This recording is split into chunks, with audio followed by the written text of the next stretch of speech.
Hello, welcome to Lemon Studios, where we talk anything and everything entertainment. I'm, of course, Lemon himself, Zeke Lamone, and there is Grogu right over there. And this is my review episode, I guess, of The Mandalorian Season 3, Episode 6, or Chapter 22, I believe. We're almost there, guys. We only got 2 episodes left, but before we get into that review, let's take care of some business, shall we? I need you to hit that subscribe button, leave a like on this, and comment below and let me know your thoughts of The Mandalorian Season 3, Episode 6.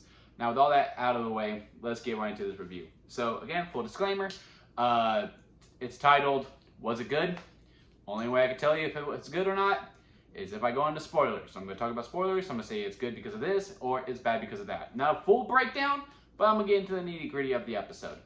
Alright, so, first impression that I have is, holy cameos, Batman. We saw Mercedes in there, formerly known as Sasha Banks from WWE. Also, Lizzo showed up. Jack Black. I had a double dose of Jack Black today because I legit just got back from seeing the Super Mario Brothers movie, and he played Bowser. And then I turned on The Mandalorian when I get home, and there he is again. I was like, wow, okay, I didn't know that. And also Christopher Lloyd, Doc's in this episode. That's 4 cameos in this episode.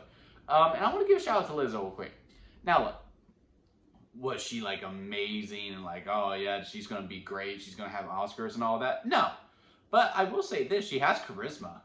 And her line delivery doesn't seem robotic. It felt like a character. And, you know, once I got past like, oh my God, it's Lizzo, I saw the character. I saw the lady. Like, I saw her within that. So, I mean, she's only going to get better with more reps. So, Lizzo, if for some reason you clicked on my video, if you're still interested in acting, absolutely take more roles within it.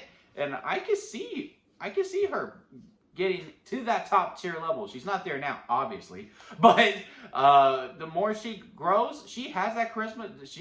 She is a true movie star in the making, for sure. I really enjoyed seeing Lizzo in this, and also, I mean, and Jack Black and Christopher Lloyd is always a given. And Mercedes, you know, they use it to the best of her abilities. Again, with more reps. I would like to see more line delivery from her. We saw it in the end. But as far as the cameos, they always do really great with it. But yeah, Lizzo really stood out to me because she's the only one that had no acting credibilities before this that I know of. I don't think I've seen Lizzo in anything else. So now with that out of the way, the nitty-gritty of the episode.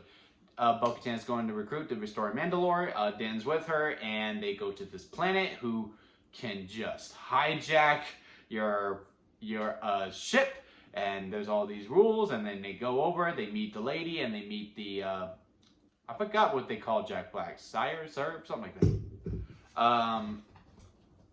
And they go, look, so we'll give you that, just hear us out, we have a problem with droids. And I don't know why, I thought he was completely over it now. I thought him and droids were good, and you know, everything's fine. Now he still hates them.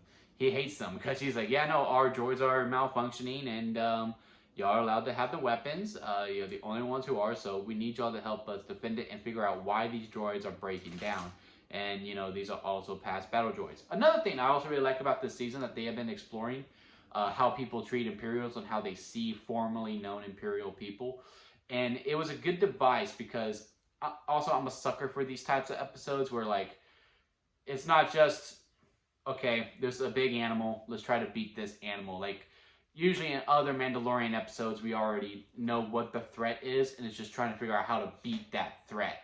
There was a mystery to this, and it was like a real noir cop case, good cop, bad cop type episode, and I'm a sucker for those. I'm a real sucker for those, of like trying to figure out the mystery and seeing the dynamics between the two, the good cop and the bad cop, and how to go and how to proceed with those antics that they have, where, you know, Din is obviously the bad cop, just being like very blunt and like threatening to them, while Bo-Katan's like, okay, let's have a conversation. Let's just talk it out, and we'll get there. I'm a sucker. I'm a real true sucker for these types of episodes. So, where was I? I lost my train of thought after I went on my tangent. Anyway, So they figure out, all right, so let's go to that. And Dan's still obviously very mad about Joyce. That was it. He's obviously still very mad about Joyce. So Grogu gets to stay with the lady, Lizzo, and they go off to look. And they go talk to Christopher Lloyd. And also with Jack Black. That was the other part that I was missing. Where, you know, previous episodes, I believe it was episode 3, where, you know, we had the other formerly Imperial person, well, the two former Imperial people, and one is still very bad. So seeing Jack Black, and you know, you're trying to figure out who is making these droids go haywire, and he's like being very defensive, like, no, I promise, my lady, I am not the one doing it. It puts that seed in there where you're like, well, the last Imperial person who said they changed clearly didn't. So I don't know about you, man. Spoiler alert, he is not the one. So that was a good device that they used for previous episodes to be like, okay, yeah, all the Imperial people, I can't fully trust them even if they swear up and down.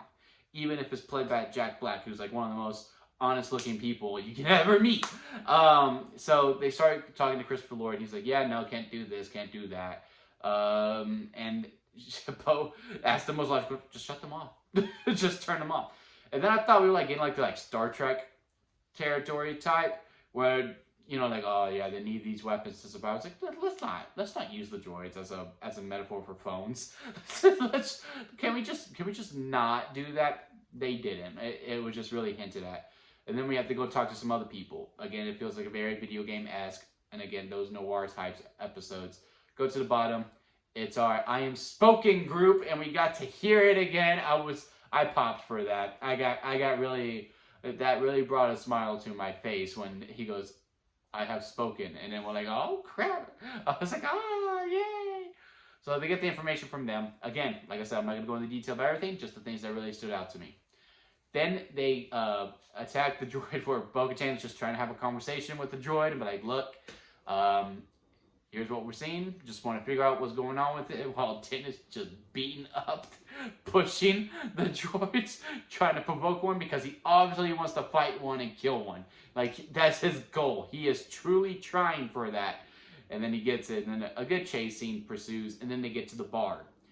And this is where I just really like their dynamic. Can I talk to you for a second? Come here. Can you not?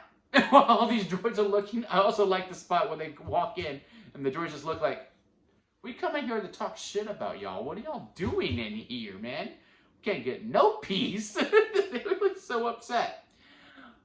So yeah, they figure out there was a coating in the oil that they drink at the bar, which came from Christopher Lloyd, which in typical cop, Law and Order type thing, one of the cameos is the culprit.